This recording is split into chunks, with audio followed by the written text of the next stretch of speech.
Gas ನಿನ್ನೇನು ತಂದಿದ್ದೆ ಅಲ್ವಾ, ಮತ್ತೆ ಖಾಲಿಯಾಗಿದೆ. ಮಿಷಿನ್ ಒಳಗೆ ಸುತ್ತಿಗೆ ಹೋಗಿ ಬಿಟ್ ಬಾರ್ ಎಲ್ಲ ಕಿತ್ಕೊಂಬಂದು ಬಿಟ್ಟಿದ್ವು. ಸೊ ಹೊಸ ಬಿಟ್ ಬಾರ್ ತಗೊಂಡು ಫಿಟ್ ಮಾಡ್ತಿದ್ರು, ಅದು ಉಲ್ಟಾ ಸೀದಾಗಿತ್ತು. ಸರಿ ಮಾಡ್ಕೊಂಡು ಫಿಟ್ ಮಾಡಿದ್ವಿ. Very interesting. ಈ ಕಡೆ ಬಂದು ನೋಡ್ತೀನಿ, ನಮ್ಮ ದೊಡ್ಡೇಶಣ್ಣವರು ರೀಲ್ ಜಾಕ್ ಬಿಚ್ಚಿದ್ದಾರೆ.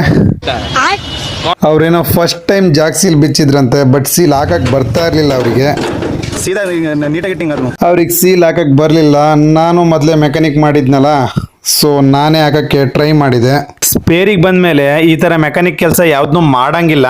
ಬಟ್ ಏನು ಮಾಡೋದು, ಕಸ್ಟಮರ್ ಹ್ಯಾಪಿನೆಸ್ ಮೋಸ್ಟ್ ಇಂಪಾರ್ಟೆಂಟ್ ಅಲ್ಲ ನಮಗೂ. ಈ ಸೀಲ್ ಹಾಕೋದು ಅಷ್ಟು ಈಸಿ ಇರಲ್ಲ, ತುಂಬಾನೇ ಹಾರ್ಡ್ ಇರುತ್ತೆ ಸೀಲ್. ಹೆಬ್ಬೆಟ್ಟು ತುಂಬಾ ನೋವು ಬರುತ್ತೆ.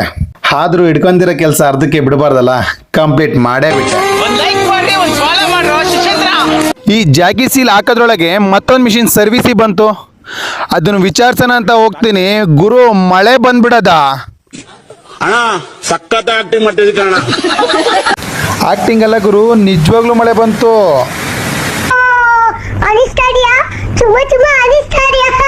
ಲೇ ಕಪ್ಪೆರಾಯ, ಯಾ ಚುಮ ಚುಮನೋ ಅನಿಸ್ತಿಲ್ಲ.